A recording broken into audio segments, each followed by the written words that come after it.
Bienvenue sur Africa 24 dans cette nouvelle édition du QG News. Voici les titres de l'actualité. Le 15e sommet des BRICS s'est ouvert ce mardi 22 août à Johannesburg en Afrique du Sud. Un développement économique équilibré, l'ouverture à d'autres pays membres est au cœur des discussions de ce bloc des 5. Vous aurez plus de détails dans ce journal. En Libye, après près d'une décennie de scission, la Banque centrale a annoncé sa réunification ce dimanche 20 août. Cette réunification est considérée comme une étape majeure vers la résolution du conflit libyen et la reconstruction du pays. Et en fin de journal, direction le Maroc à la découverte de la grande mégathèque de l'Aïoun, un joyau architectural estimé à environ 86 millions de dirhams, qui a pour mission de promouvoir la culture du livre. Le 15e sommet des BRICS s'est ouvert ce mardi 22 août à Johannesburg, en Afrique du Sud.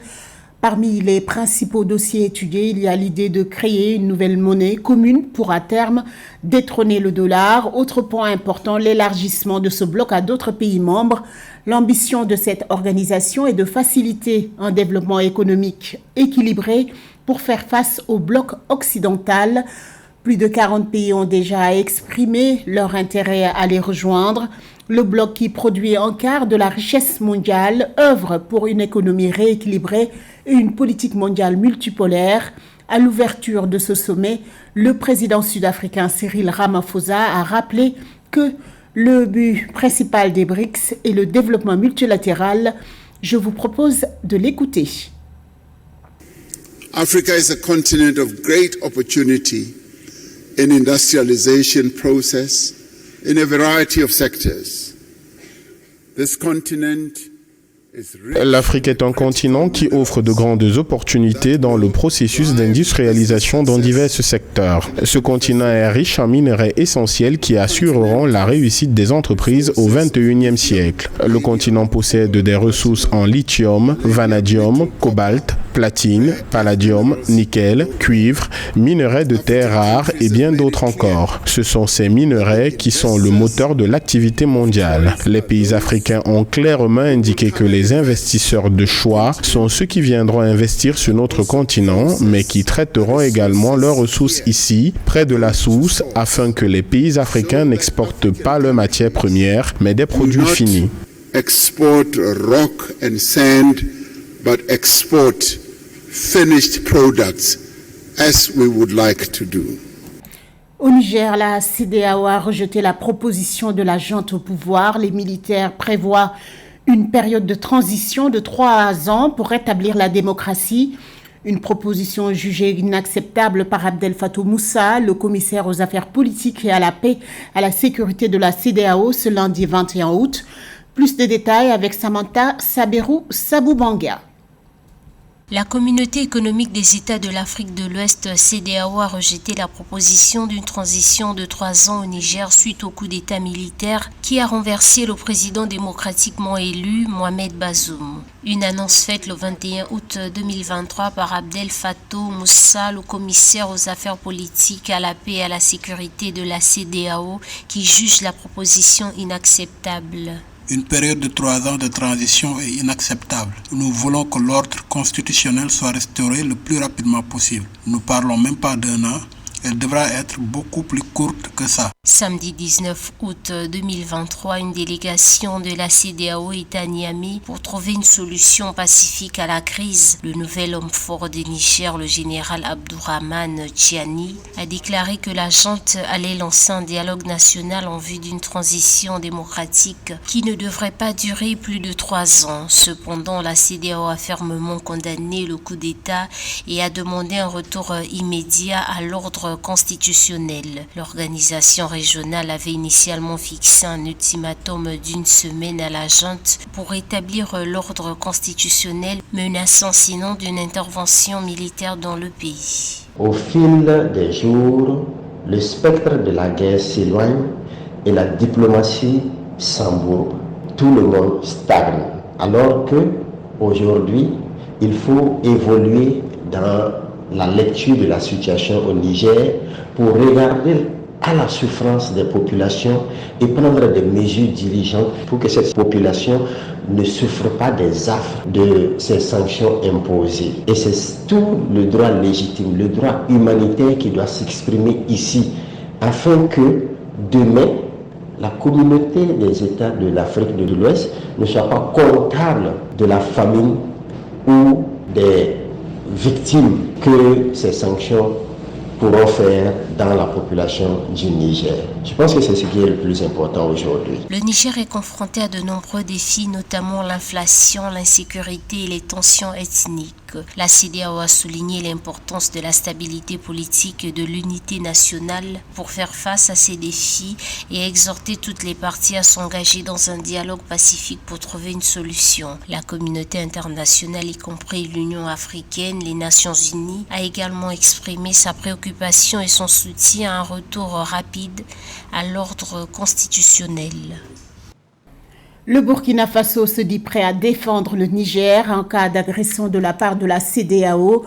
Le pays a également menacé de se retirer de la CEDEAO si l'organisation régionale venait à mettre en exécution cette éventuelle intervention militaire. Pour rappel, le Mali et le Burkina Faso ont décidé vendredi dernier de déployer des avions de combat dans le pays, un sujet de Marcel Kouassi-Amoa.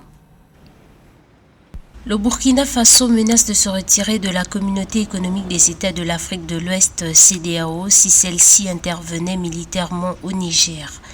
Membres de la CEDEAO, le Burkina Faso et le Niger entretiennent d'excellentes relations de coopération. En proie au terrorisme, les deux pays mènent régulièrement des opérations militaires conjointes le long de leurs frontières communes. Au lendemain de l'annonce des sanctions de la CEDEAO contre le régime au pouvoir au Niger, le Burkina Faso avait jugé ces sanctions inhumaines. Dans un entretien accordé à l'agence de presse russe RIA Novosti, Kassoum Koulibaly, ministre burkinabé de la Défense, a réaffirmé le soutien de son pays au Niger face à l'agression, mettant en garde contre l'intensification des activités des groupes terroristes dans la région si le Niger tombe dans le chaos. L'agression, nous l'attendons. De toute façon, nos chefs d'État l'ont déclaré. Nous sommes prêts à soutenir le Niger. Nous sommes même prêts à nous retirer de la communauté économique des États de l'Afrique de l'Ouest parce que nous trouvons qu'il ne serait pas logique qu'au sein d'une communauté faite pour que nous vivions ensemble, nous commencions à nous créer des embarras inutiles. Quelques jours après le début du coup d'État mené par le CNSP au Niger, la CEDEAO a brandi puis exécuté la menace de sanctions massives contre le pays. Alors que les chefs d'état-major des pays de la CEDEAO s'étaient réunis le 17 août dernier à Accra pour discuter d'une éventuelle intervention militaire au Niger, la force en attente pourrait mobiliser plus d'1 millier d'hommes. Selon les observateurs, cette réaction du Burkina Faso risquerait de fragiliser la communauté économique régionale. Face à un monde multipolaire, le Burkina ne pourra pas, sur le plan diplomatique, faire entendre sa voix seul. Et économiquement, le pays des hommes intègres serait fragilisé en sortant de cette dynamique sur-régionale. Même si, reconnaissons-le, le passage à l'acte, c'est-à-dire le Burkina en sortant de la CEDEAO, serait apprécié par les opinions panafricaines, mais les conséquences seraient quand même désastreuses pour le pays lui-même. Pour le Burkina Faso, si la CEDEAO a la capacité de mobiliser une force militaire, elle devrait prioritairement venir à la rescousse dans la lutte contre le terrorisme dans ses États membres. Parallèlement, Abdoulaye Seydou, le chef du M62, une coalition de la société civile, a appelé la France à retirer ses troupes du Niger. Ces déclarations ont été faites lors d'une conférence de presse à Niamey, la capitale, ce mardi 22 août. Le M62 est un mouvement créé il y a 1 an. Il réclame le départ définitif des forces étrangères. Pour rappel, suite au coup d'État militaire du 26 juillet dernier, le mouvement avait appelé à manifester devant l'ambassade de France à Niamey en soutien aux putschistes. Il avait également mis en garde la CEDEAO contre toute intervention militaire au Niger, exigeant le départ immédiat des troupes françaises. Environ 1500 militaires, sans compter les membres des forces spéciales, sont présents au Niger. Ils constituent un pivot du dispositif anti-djihadiste français au Sahel depuis leur départ du Mali en 2022. Le 3 août dernier, la junte au pouvoir avait dénoncé et rompu 5 accords de coopération militaire avec Paris.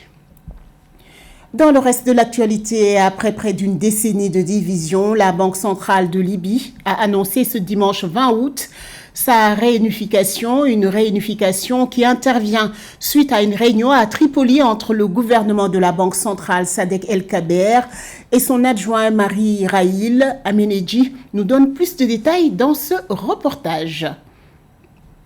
Après près d'une décennie de division et de conflits, la Banque centrale de Libye a été réunifiée. Une réunion élargie s'est tenue dimanche 20 août 2023 au siège de l'institution à Tripoli, annonçant cette unification réalisée grâce aux efforts diplomatiques et aux négociations menées par les parties libyennes avec le soutien de la communauté internationale. Cette réunification des deux banques centrales est une étape décisive au retour à la normalisation de la vie économique en Libye, qui avait été contrariée par cette initiative de l'OTAN en 2011 à l'époque et qui a remis en cause les fondements économiques de cet État africain. Il est donc évident aujourd'hui que la Libye va entamer une phase de reconstruction qui va exiger alors une politique économique tout à fait stable. Et tant que ces banques centrales en réalité seront différentes, toutes les problématiques liées au stock de réserves de change à l'étranger pouvant être des garanties dans le cadre de l'exploitation du pétrole ou du gaz libyen ne pourront pas réellement se réaliser dans un bref temps.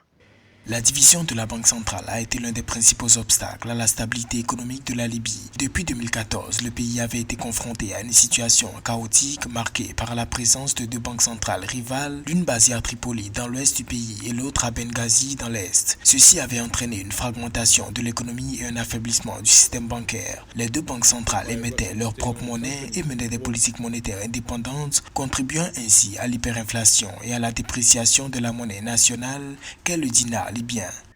La Banque centrale libyenne était l'une des banques les plus structurées en Afrique en 1999 et en 2001. Et d'ailleurs, la raison pour laquelle la Commission de l'Union africaine avait déjà mandaté cette banque de pouvoir conduire le schéma de création de la monnaie unique à l'époque. Ce sont des périodes qui rappellent beaucoup de souvenirs, qui montrent également que la descente aux enfers que cette banque centrale a connue depuis quasiment une décennie. Donc, cette réunification pourra peut-être permettre, pourquoi pas, à cette banque centrale de pouvoir alors reprendre ce vieux rêve qui est d'enlever une monnaie unique africaine en réalité.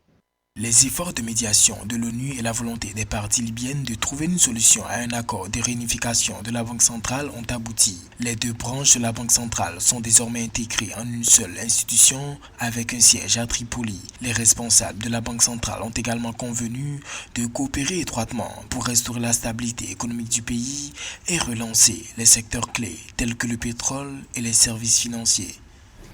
À la page culture, estimée à environ 86 millions de dirhams, la grande médiathèque de l'Aïoun est un nouveau joyau architectural pour le Maroc. Le site de plus de 20 000 mètres carrés comprend notamment un auditorium d'une capacité d'environ 450 places. Cet espace culturel a pour mission de promouvoir la culture du livre et de rendre la lecture accessible. Un reportage de Samantha Sabirou-Saboubanga. La grande médiathèque de l'Aïoun, ouverte le 29 juillet 2023, a mobilisé un investissement de 86 millions de dirhams. Destiné au grand public comme aux chercheurs, ce joyau architectural propose des ouvrages ayant trait à différentes thématiques pour promouvoir la culture dans la ville de l'Aïoun. La commune de l'Aïoun avait lancé un appel à manifestation d'intérêt pour enrichir la bibliothèque d'ouvrages conformément aux aspirations des personnes intéressées par la culture et demande exprimée via le portail de la commune réservé à cet effet.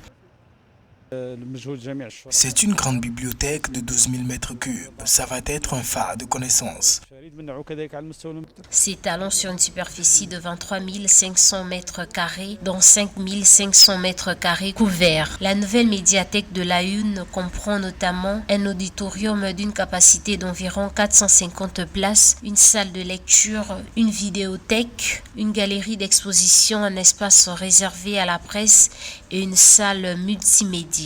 La librairie municipale de l'Aïoun a pour mission de promouvoir la culture du livre et de rendre la lecture accessible à tous. Nous sommes très heureux d'inaugurer la nouvelle médiathèque de l'Ayoun. Les ouvrages disponibles couvrent différents domaines, de la médecine à l'histoire, en passant par l'économie et les sciences sociales. La librairie municipale deviendra un lieu incontournable pour les amoureux de la lecture à l'Ayoun. Pour les habitants de cette ville, l'ouverture de la médiathèque ouvre de nouvelles opportunités de divertissement et d'apprentissage. Ce journal a été réalisé par l'ensemble de la rédaction. Merci pour votre fidélité. Dans un instant, une nouvelle édition de l'information sur Africa 24.